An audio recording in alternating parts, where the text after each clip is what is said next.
so we're going to get started now. So that we can have an interactive call, if you're on the call but you're not speaking, would you just mute yourself? You can do that on the side panel by just clicking on your phone or microphone symbol on the left-hand side. And that'll mean that we don't get feedback on the call, or you can mute yourself on your own phone so that there's no feedback.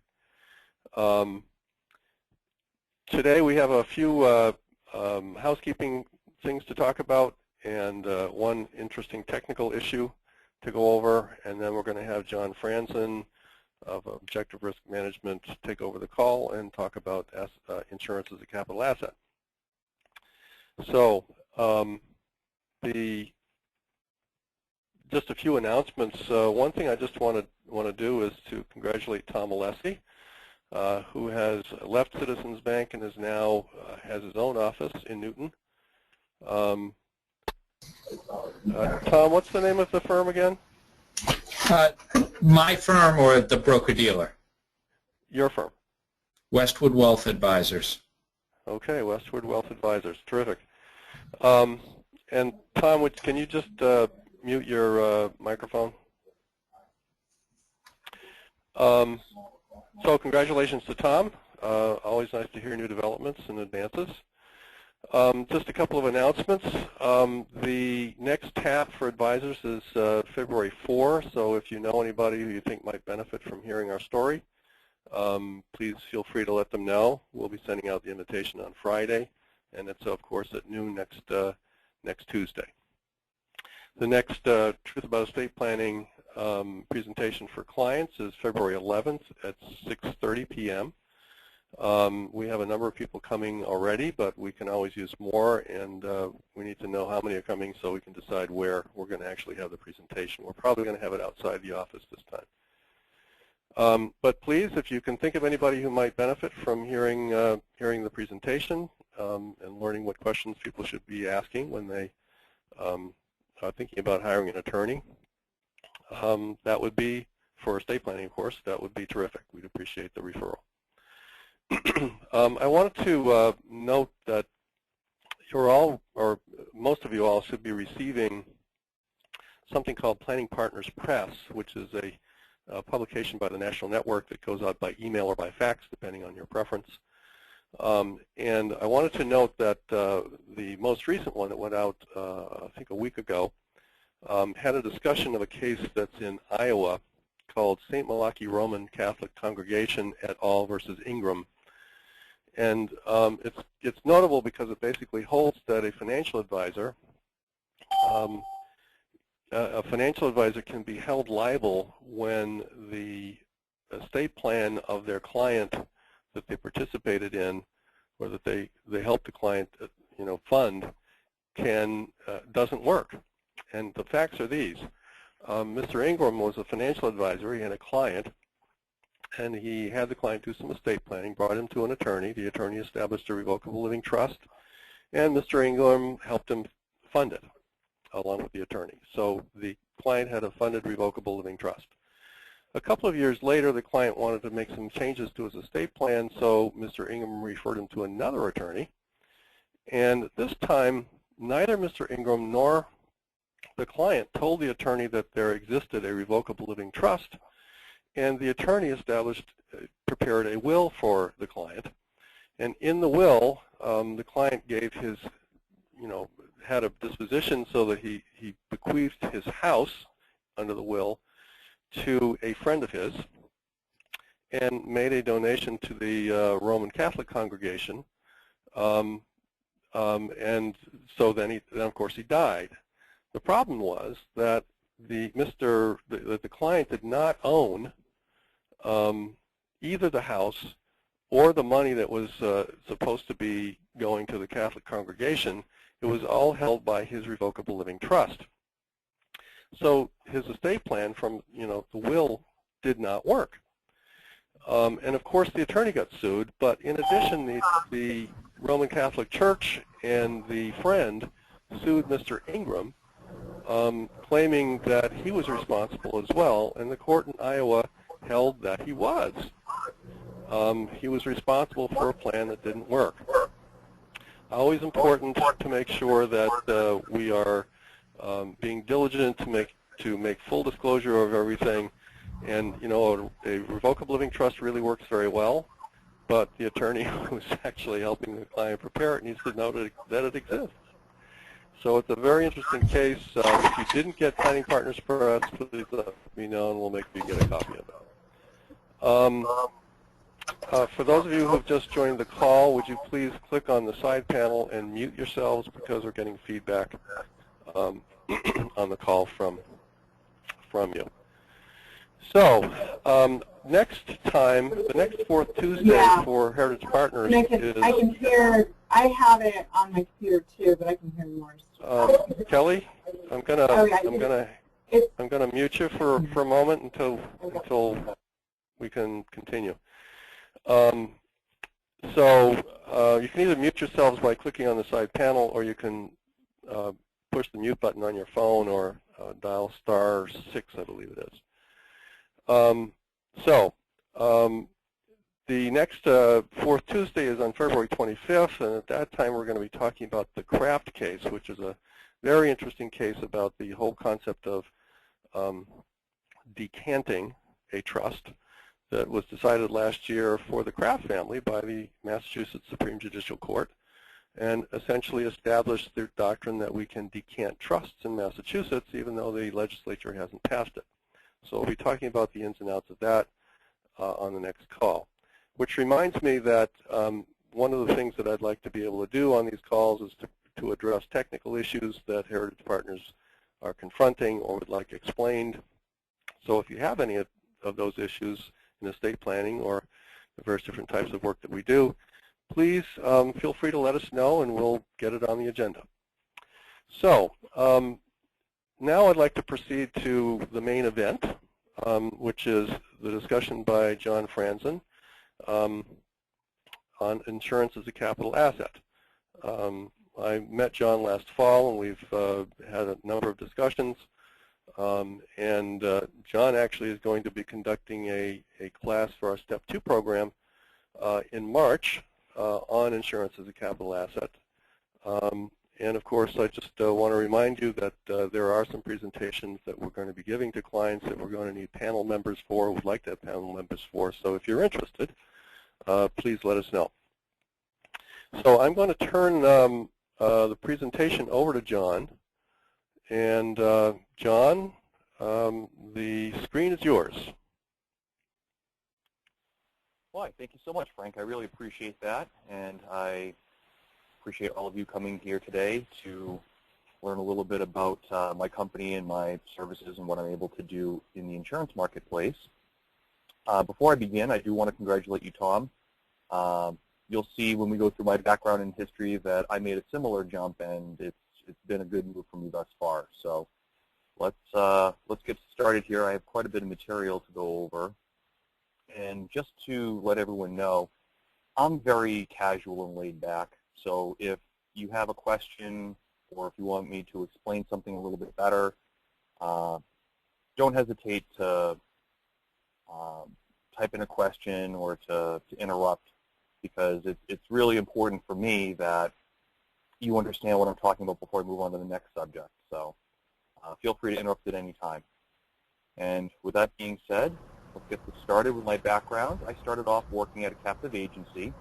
And like most agents in a captive agency, I sold their product exclusively.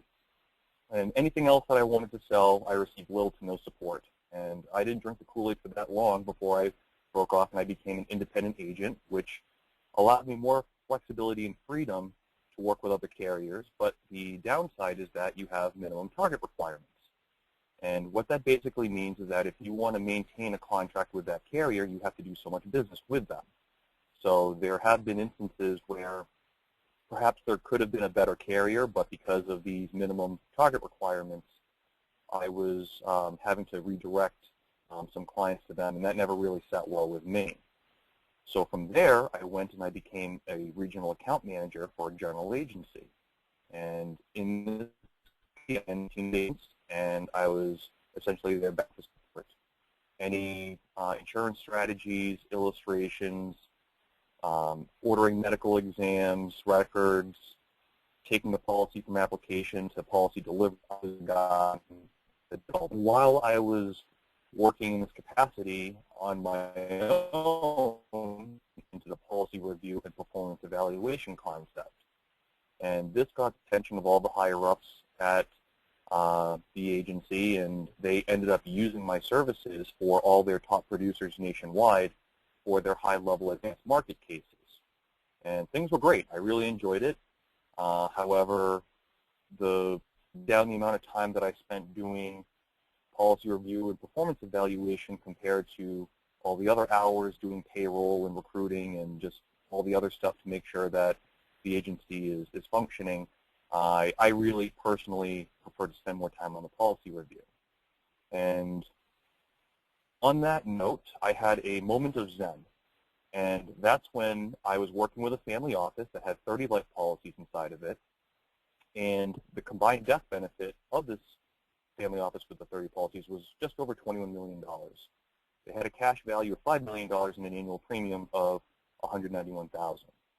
And the trustees that I met with requested a lot of different scenarios, but the one that they really wanted to see was how much the death benefit would be if we locked in the death benefit without any additional premium payments.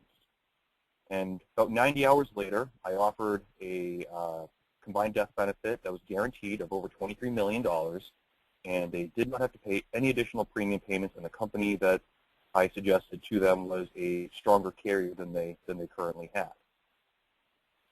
The trustees liked the work that I did, but they wanted to explore other options. This was back in August of 2012, and in November, something called AG 38 came out. And AG 38 was a requirement that insurance companies had to hold greater reserves for their guaranteed products.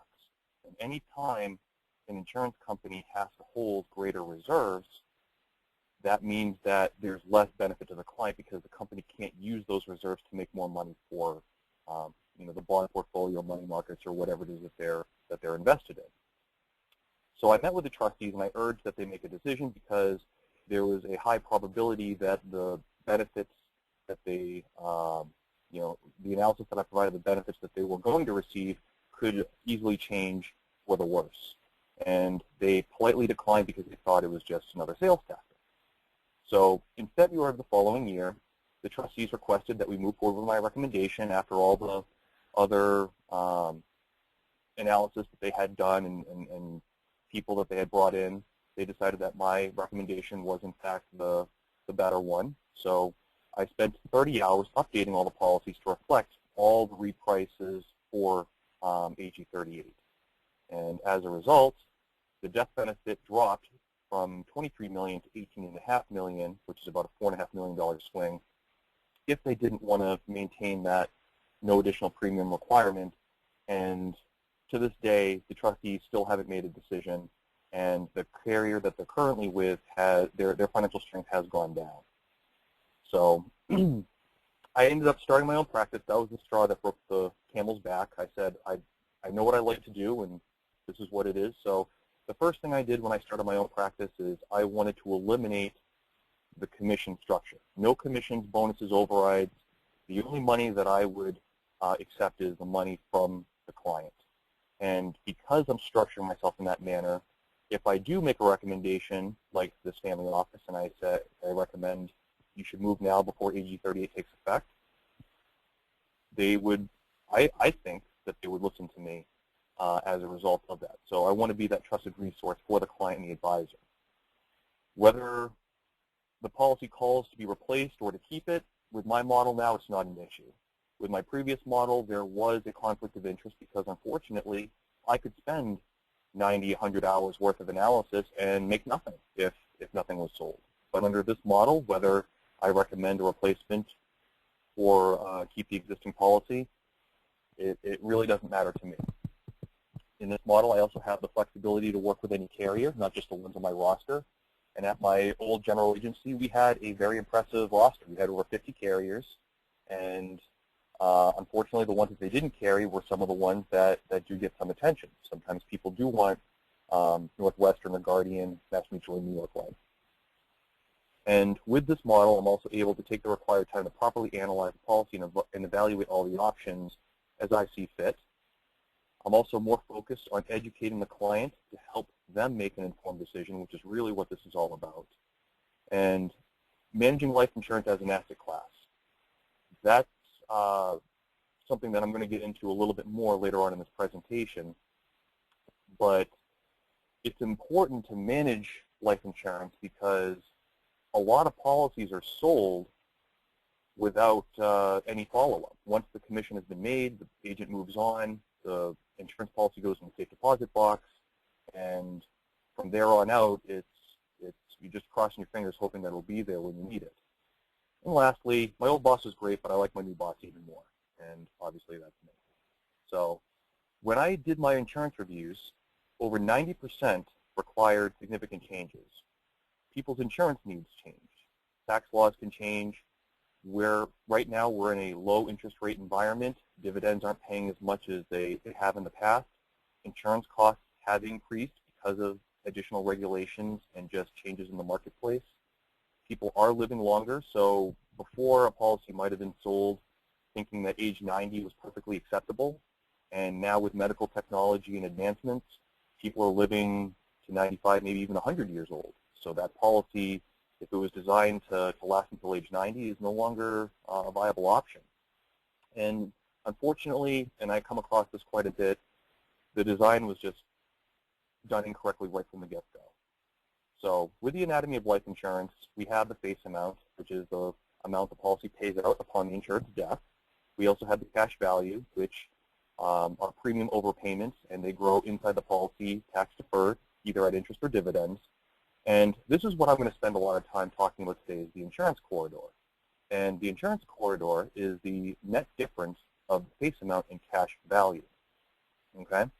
So to help me illustrate this point, I want you to meet Bob. He's a client of mine. He's a 67-year-old male. He bought a universal life policy 6 years ago. The face amount of it is $1 million. His initial structure was to pay $63,000 a year for 6 years, but he only made 4 and then he stopped.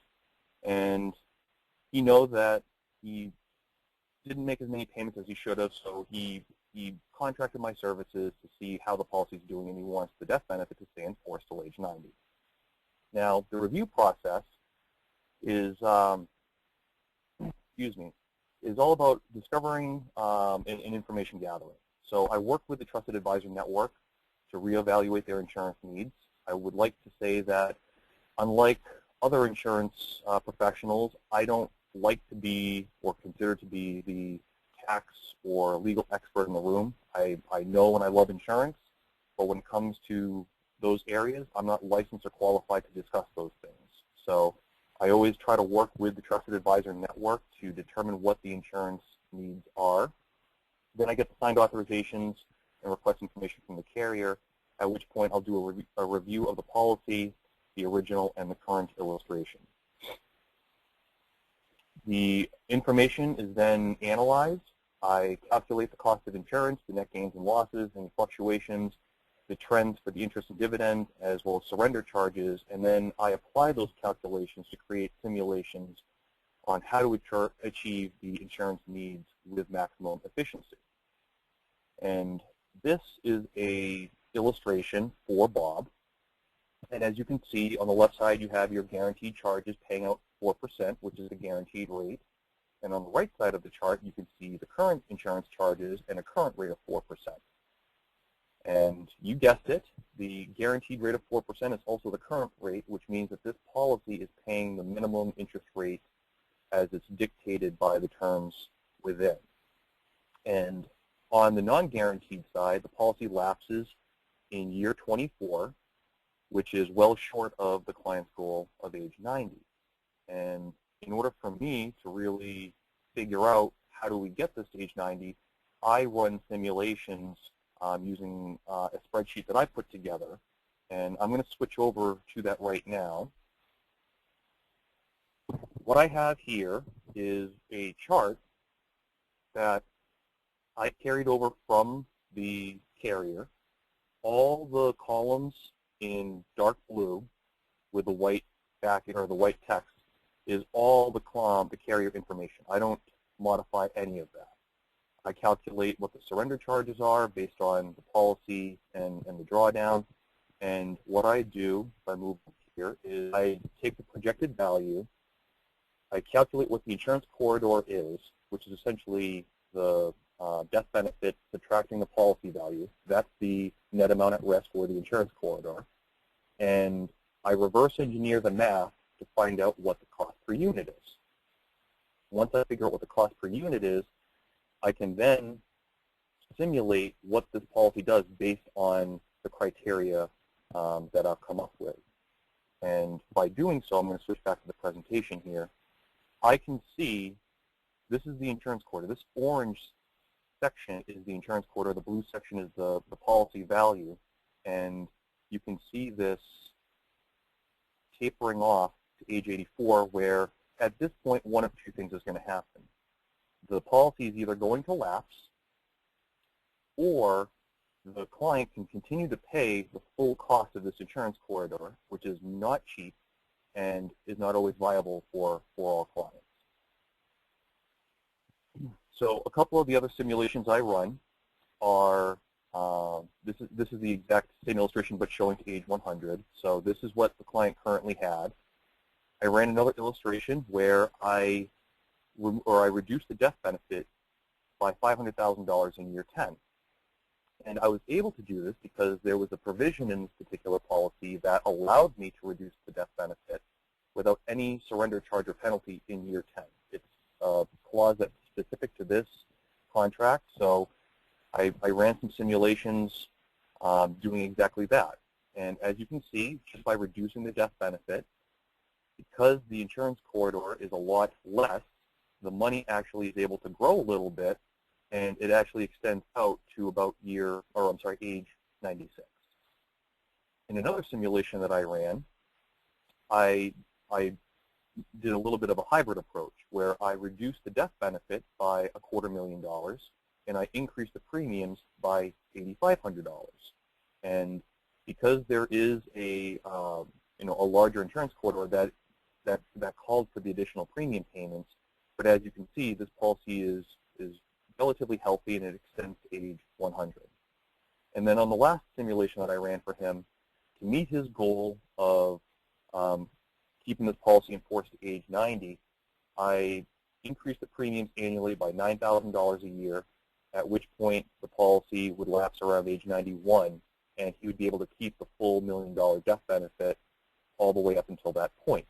Now, with all the simulations that I ran, none of these are guaranteed. All of this is simply because this is what the current interest rates are, this is what the current insurance costs are. If the insurance costs ever increase, it's going to paint a much different picture, which is why I always manage my clients' life insurance portfolios as an asset class, because if anything changes, I need to be able to notify them so that we can take action, whether that's reducing a death benefit or increasing the premium. That's going to dictate how the policy carries forward. Now, my software, as great as it is, isn't as accurate as the carrier illustration. There just simply isn't any way for me to reinvent their wheel that they created for their products. So to show you how, or to what degree of accuracy my software is compared to their illustration, I had this carrier run a $9,000 premium payment annually based off of the last graph that you saw. And you can see that according to the illustration that the carrier provided, it lapses in year 31 or age 92.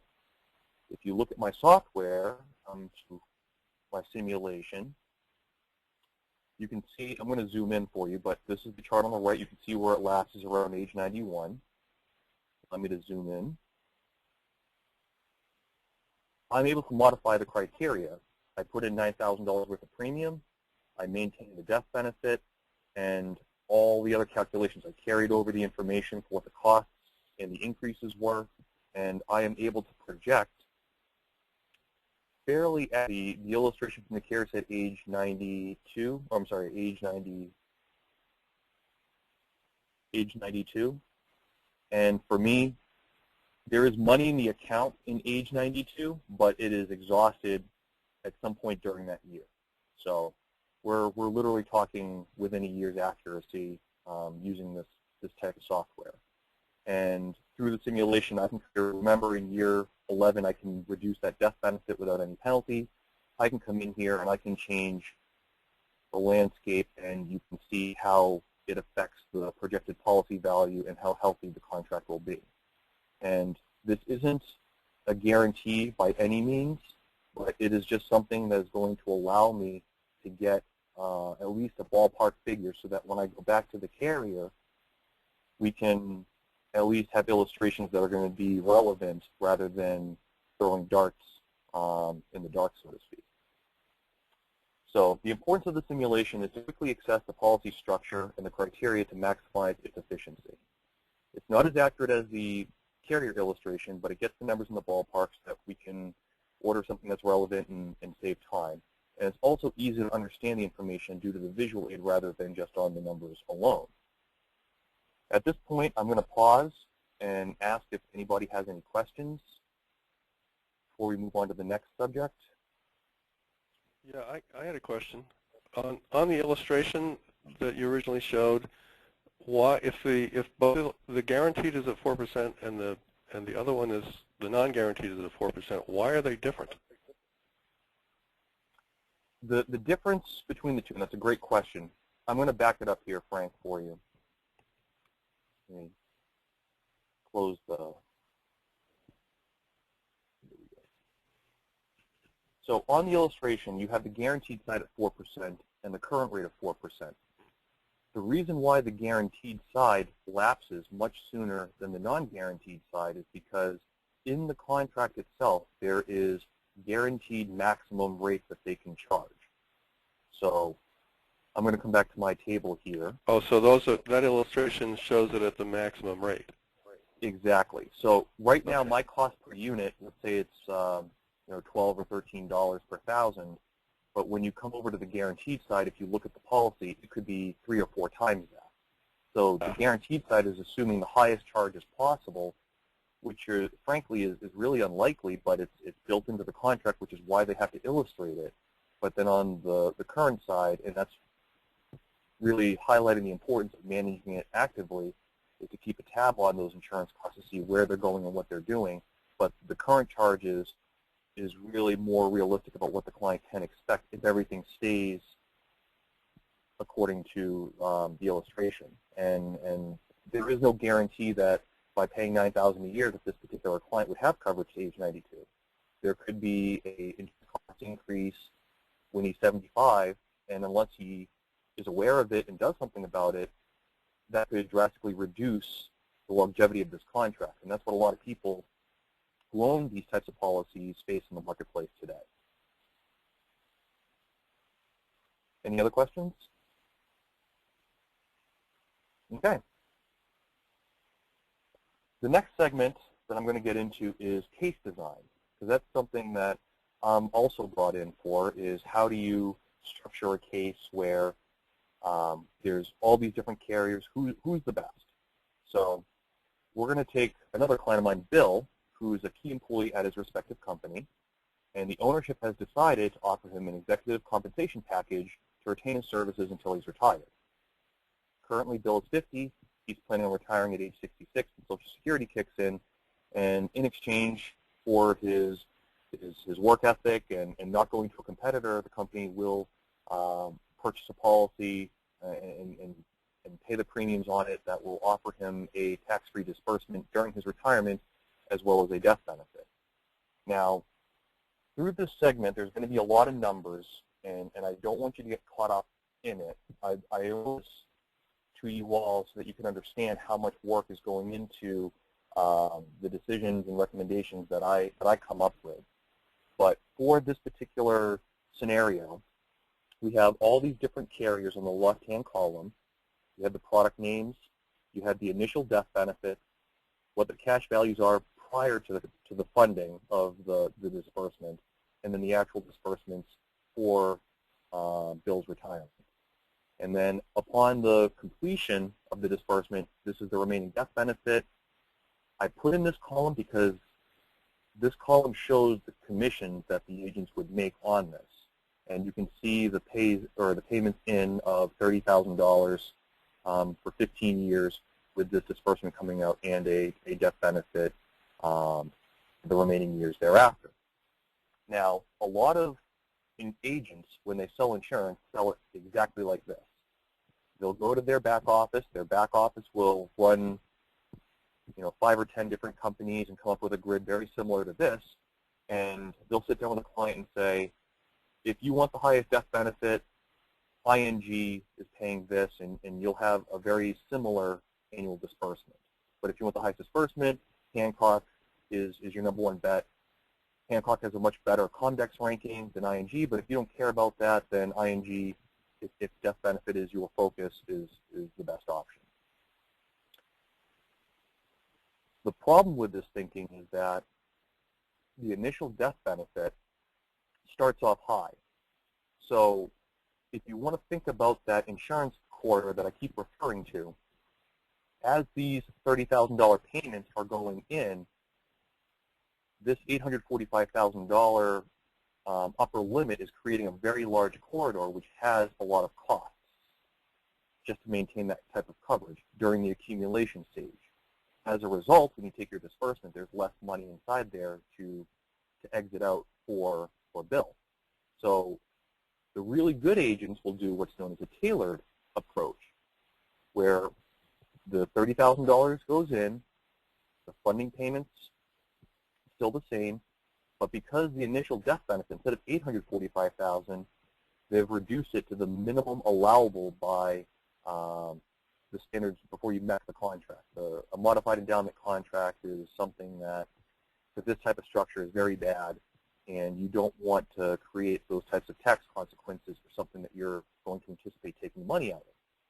So by having this initial death benefit much lower, the funds can grow a lot healthier, and then you can see the annual disbursement is almost 33% greater than just using a level death benefit. I take it a step further. One of the things that I do, in addition to the other two, is to show what a enhanced cash value rider or an executive tailored product can do for a client. And in this scenario, what I'm doing is I'm custom tailoring the death benefit. Everything is relatively the same. The difference here is that I am allowing the client to have access to the premiums at an earlier age. And by doing so, on the top, we have just a standard custom tailored approach compared to the enhanced approach below. And in year one, you can see for the tailored approach, $30,000 goes in, and the surrender value, they already take over half of it in surrender charges. This goes to pay agent commissions, things like that, administrative fees, and if the client ever had to borrow against the policy, unfortunately, they would lose over half their value in the earlier years. With the enhanced cash value riders, you're able to maintain a higher surrender value earlier on in the contract. So it's just an option to a client. It's something that I make available to them. But when you compare the enhanced cash value rider to the level approach, look how much the surrender value you sacrifice compared to a tailored enhanced cash value approach.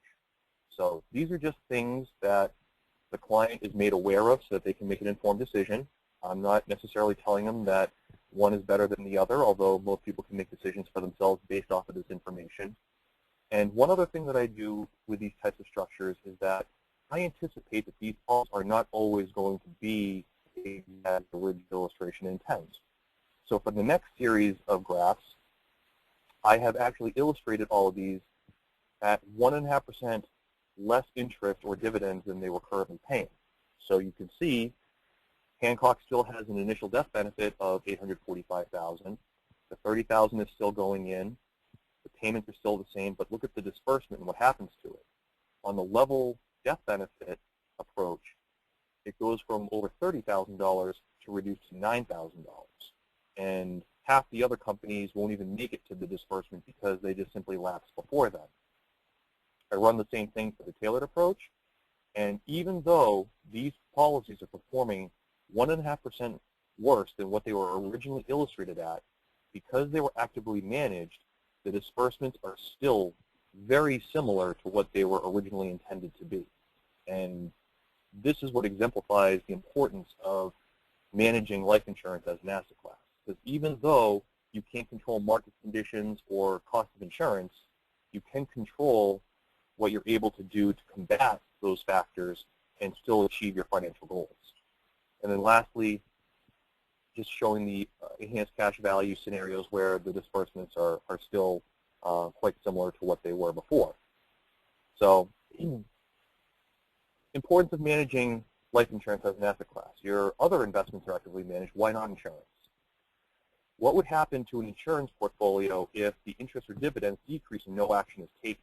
And keep in mind, how was it originally designed? Was it a level-based amount? Because that could have even more severe repercussions than just something that was custom tailored to begin with. And same thing goes for if the insurance costs increase and no action is taken. And I write no notice on both of those bullet points because the insurance carriers in most states don't have to notify the client that the interest rate has been reduced or that the insurance costs have increased. It's up to the client and their agent to figure that out on their own. So the insurance carrier is not going to go out of their way to let them know that the policy is going in a different direction. And lastly, it's important to actively manage life insurance because we all have life events that affect our financial decisions.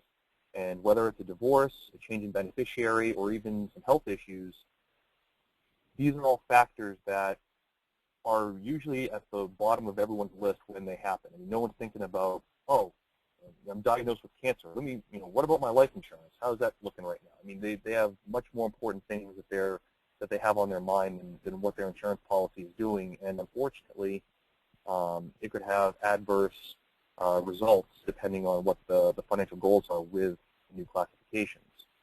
So on this grid, all I did was I just grouped the top 3 options for each one. And what I wanted to show you here in regards to the target premium is that if you were to, this blue section is the level, the white section is the custom tailored, and then the peach section is the enhanced cash value. And you can see that as the level, because it's more insurance that they're selling and that insurance corridor is greater, the commissions reflect that. Whereas the custom approach reduces the commissions, and then when you make available those cash values to the client, the commissions go way down. And this is just to show the different payouts that an agent would expect to receive with these types of structures. And I would say in 98, if not more percent of the stuff that I review, 90% of it is probably in this blue section where it's all a level death benefit, and the other 8% is done on a custom basis, which still may or may not have the client's interests at heart. And I also ran it at the negative 1.5% so that you could see what the numbers look like. As you can see, the commissions don't change, but the annual disbursements and benefits to the clients do. So just kind of reiterate that industry message about how once the commission is made, agents tend to move on to the next one, and the client is left to fend for themselves.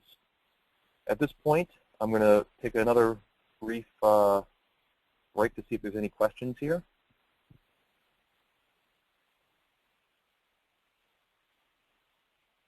Okay. Yeah, if you want to ask a question, be sure to mute yourself, unmute yourself.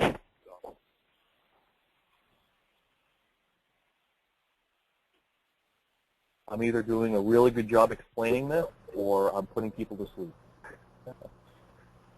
All right, I'm going to move on to the next one. Oh, is that someone talking? No, Kelly, are you able to mute your microphone? Thanks. Okay.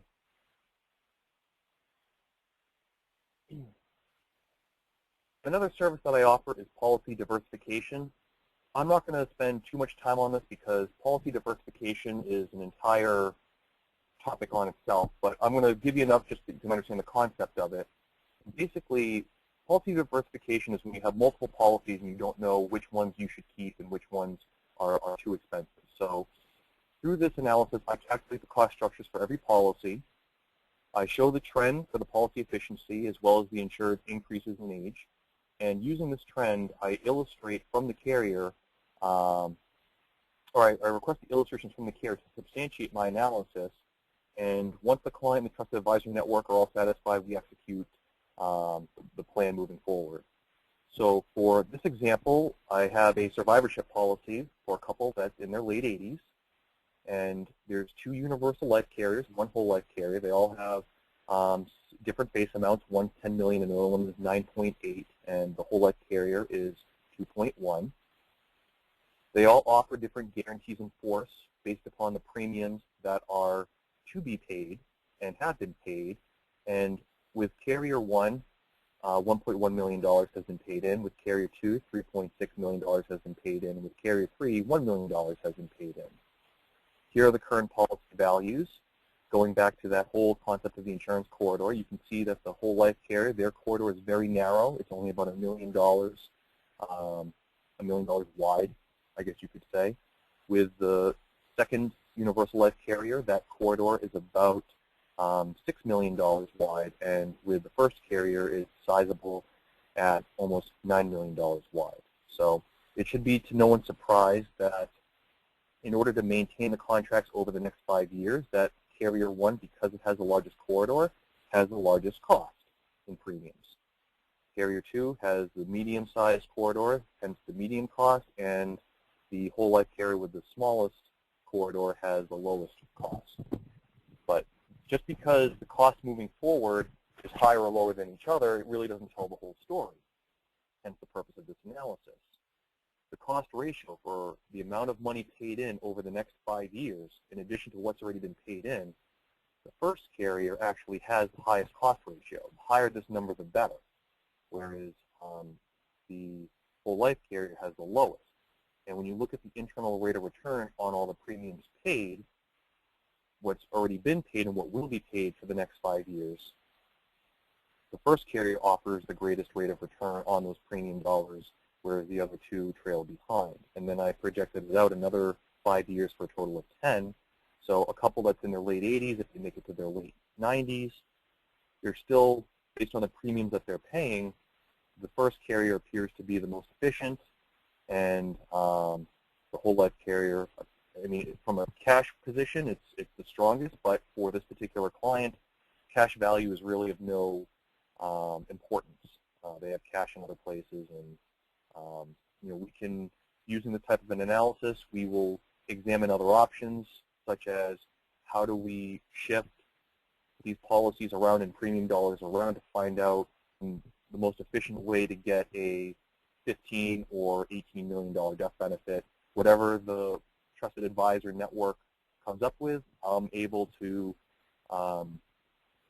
figure the numbers to say, if we need $15 million, do we keep this carrier, eliminate this one, and reduce this one? Maybe that's the answer. But I do the analysis every way, just to make sure that we're not leaving any stones unturned.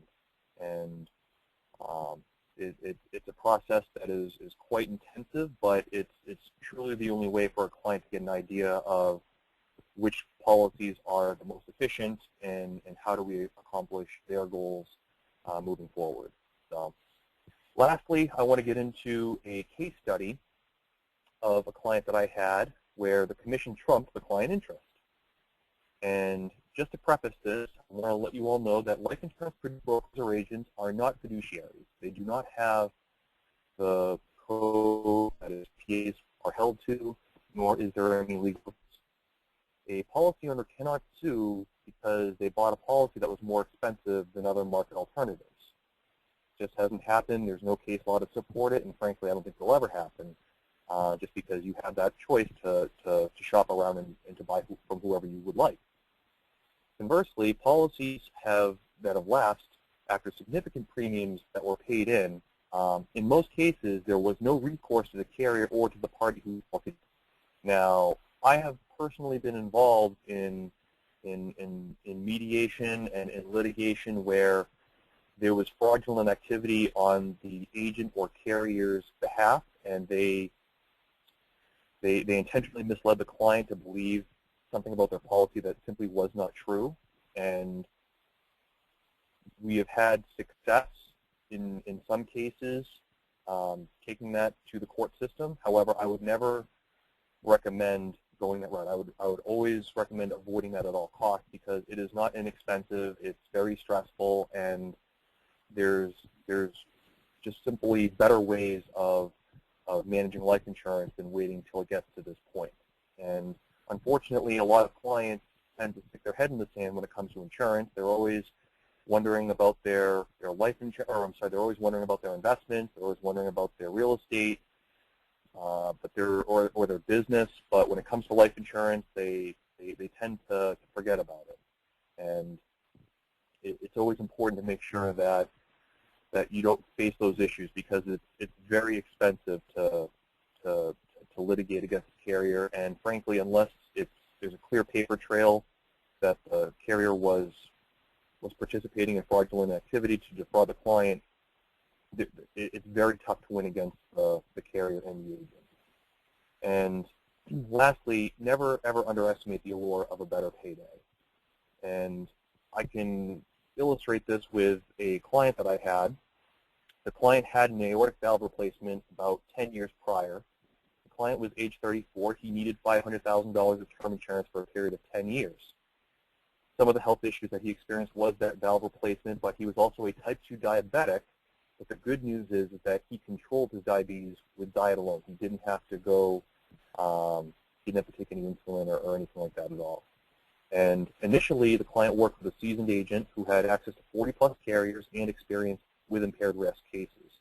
And ultimately, he was quoted Lincoln National at $10,308 a year. This particular client was referred to me by an attorney who felt that my services may be valuable in the initial case design. So I went ahead and I did my own due diligence. This is half of one of many pages that I do for clients who have impaired risk issues. These are called quick quote forms, and basically I complete these. I take down all the health information without going as far as medical records, although I can do that if the situation calls for it.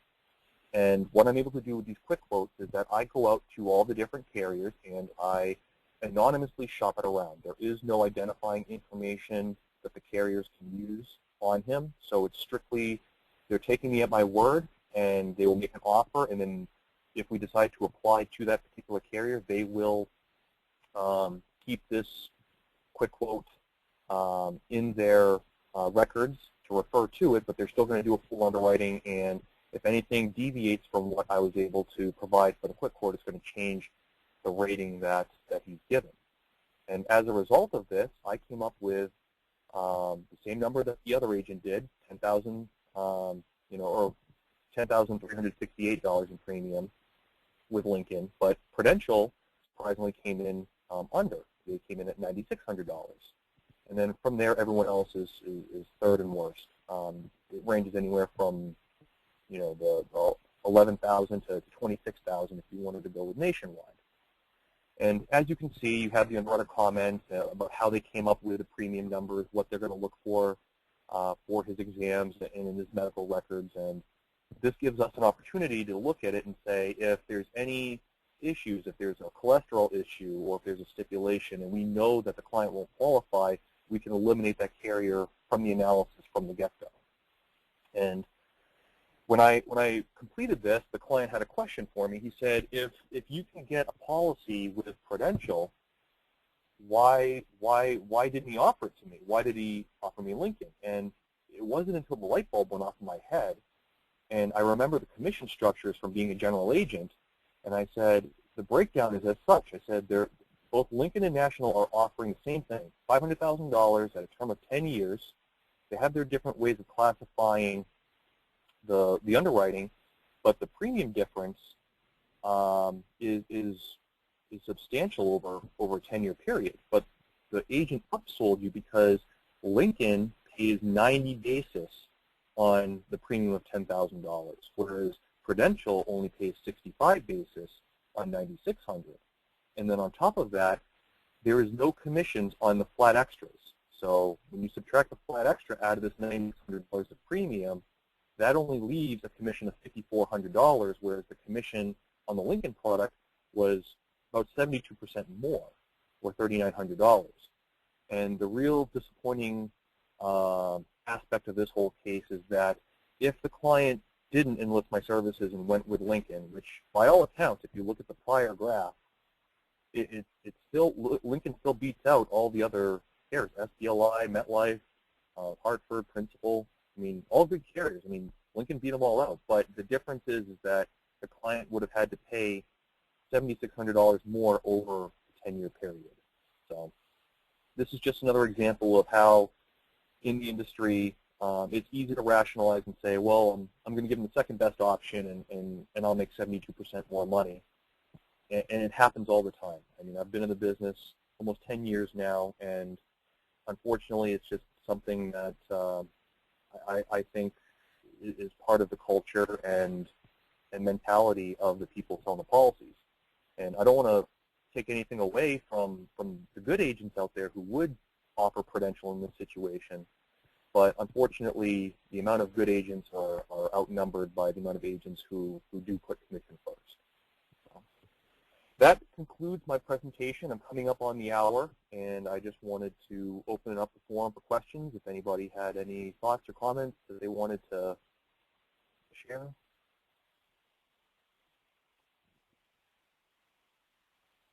Don't forget that you need to unmute yourself if you want to ask a question.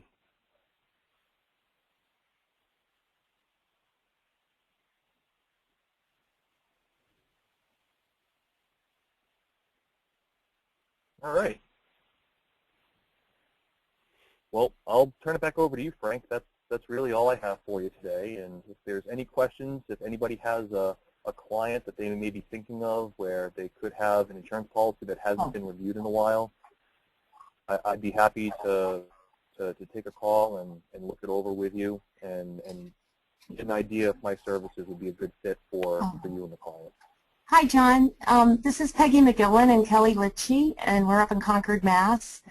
Can you guys hear me? We can. How you doing? Great. We had trouble finding the mute button, and then we had finding the button to unmute, so forgive us. That's all right. So thank you for I love your philosophy and your practice, and it's so needed, and thank you for the fine presentation. My question is there anything that you can do for clients or advisors, financial planners, when we're evaluating term insurance? Yeah. John, do you want me to turn the presentation back over to you? No, that's fine. Okay. With term insurance, it's not as complex as some of the other policies, but the way I look at it is when it comes to term insurance, there is going to be a value proposition. I mean, if the client's looking to buy a relatively small policy and the difference in premium is maybe a couple of $100s a year, it may not be worth having to come in. I'll be happy to look at it for you. And on a case like that, I would say the difference in premium is so negligible. You're better off just working with a company that you feel comfortable with and will meet your goal sufficiently. There's really no need for me to come in and charge my fee to do something as straightforward as that. But if it's a higher level term case where, let's say, they're using a laddered approach and they need term for so many years, or they need a death benefit for so many years, but then it has to drop off, and the premiums are substantial, similar to the example I just gave, where the gentleman was paying, in the neighborhood of $10,000 a year in premium. That is something that I would recommend that I at least look at the structure, see what's going on, and if for nothing else, just double check other people's work and make sure that they're not coming into a policy that isn't as cost effective as it could be. Okay, thank you. And do you also do this analysis for variable universal life insurance policies, you know, the MetLife guaranteed income and all of that? I do. I don't do the investment side at all. I leave that to people with much brighter minds than mine. I strictly stay on the insurance side. I can run Monte Carlo simulations on if a VUL or equity indexed UL, if you have different interest rates, positive and negative, moving forward, I can run about 1,000 simulations just to see how it would perform with this kind of premium coming in, and see what the longevity of the contract is. Because I find it's very, very hard to tear those contracts and all the prospectus. You need to gather about 8 different documents for, you know, each policy and piece it all together to really figure out what the fees are. So I didn't know if you dug into that to you know, to get to the total fees for those different policies. I've spent hours and hours and hours. There's definitely a lot of information, and it's not easy to centralize it. You're 100% correct, and unfortunately, that's just the nature of the beast. It's something that I wish was simpler, but it just isn't. Yeah. The only way to really evaluate a VUL is to figure out what all the costs are for all the different funds that the policy might be invested in, and just trying to figure out, okay, if moving forward the premium was $10,000 and there was a 60% chance of making it to this age, how do we find out what the premium is to make it closer to 80, 90, or even 95% that it's going to make it to the same age? Maybe we have to increase the premium by 50 or 100%. So these are all things that you can go in a lot of different directions with it. So just to rein it all in and keep it simple, there's definitely a lot to VULs, and I do analysis on VULs, but I just don't do the investment side of it. Right, and I'm comfortable with that side, so that's great that you could collaborate and really put the whole story together. Well, thank you very much. We're going to sign off now, but I'll look forward to meeting you in person at some point. Likewise. Thank you, Peggy. I appreciate the question. Sure. Okay. Thanks, Frank. Bye, everyone. Take care. You too.